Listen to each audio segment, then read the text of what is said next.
உங்களுடைய கட்சியில சேர்ந்தவர் ஒரு வழக்கறிஞர் ஞான சௌந்தரின்னு பேரு, உங்க கட்சியில மகளிர் அணியில அதுவும் வழக்கறிஞர் பிரிவுல இருக்கிறவங்க ஒரு வழக்கறிஞர், அரசு பணிக்காக அரசு பிபி அரசு வழக்கறிஞருக்காக அவங்க காத்திருக்கும் போது எந்த அடிப்படையில எல்லாருக்கும் அரசு பணியை போடுற மாதிரி அரசு வழக்கறிஞர்களை நீங்களா நியமிச்சு மாவட்ட செயலர் அறிக்கை வெளியிடுவாரு? எந்த அடிப்படையில மாவட்ட செயலர் அந்த போட்டாரு? எம்எல்ஏ லெட்டர் கொடுக்காத சிபாரிசு லெட்டர் அது வெளியில வருது பொது வெளியில. இதெல்லாம் எந்த அடிப்படை?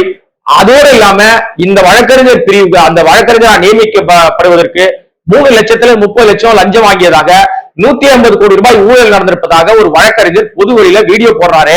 இதற்கெல்லாம் என்ன பதில்? இந்த பதிலாம் கிடைக்குமா? கிடைக்காது. ஆனா என்ன கிடைக்கும்னா பழி போடுகிற அரசியல் கிடைக்கும். இந்த மேடையில அந்த பஸ் மேல ஏறி நின்று பேசினாலே ஆக்ரோஷமா தான் என்ன பேசுறோன்னே தெரியாம இன்னும் அதே நடிகை மனநிலை, பஞ்சு பேசுறது, டைலாக் பேசுறது, சினிமா பண்றது, இன்னும் இதே மாதிரி இருந்தா எப்ப முதலமைச்சர் ஆவார்? எப்ப அவர் இயல்பாக ஆட்சி நடத்துவார்? குறை சொல்லிட்டே இருக்கிறாங்க அப்படின்னா நீங்க செய்யறதெல்லாம் தவறுன்னு சுட்டி காட்டினா அதுக்கு பேர் குறையா? தாய் மாமன், ஒரிஜினல் மாமன், ரியல் மாமன் கிடையாது, நான் ரியல் மாமன்றார் இல்லையா? 750 கோடி ரூபாய் ஒதுக்கி இருக்காரு. மக்களுக்கு செய்ய வேண்டிய நலத்திட்டம் எவ்வளவோ இருக்கு, அதுக்கெல்லாம் கஜானால காசு இல்லைன்ட்டாரு. 2500 ரூபாய் தரேனாரு. யாருக்கு? பெண்களுக்கு. ஆனா 1000 ரூபாய் ஸ்டாலின் என்ன கொடுத்தாரோ அந்த 1000 ரூபாய் தான் கொடுத்துக்கிட்டு இருக்காரு. அப்ப 2000 ரூபாய் கொடுக்கறதுக்கு காசு இல்ல அப்படின்னா 750 கோடியை ஒதுக்கி தங்க மோதிரம் மாமன் தாய் மாமன் சீர் பண்றதுக்கு கூட துட்டு எங்க இருந்து வந்துச்சு? அதுலயும் பாத்தீங்கன்னா அதுலயும் ஒரு பொய் பித்தலாட்டம். என்ன பொய் பித்தலாட்டம்னா அறிவித்தது என்னது?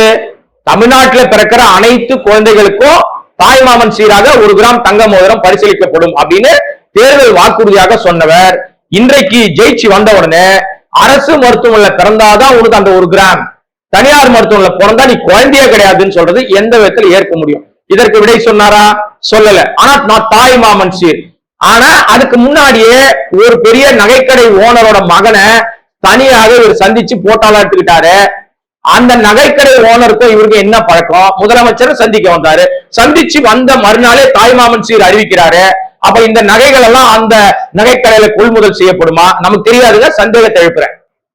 அப்ப எது அடிப்படையில் இதெல்லாம் செய்யறாங்க? இதெல்லாம் தூய சக்தி, யோகியமான சக்தி செய்யற வேலையா?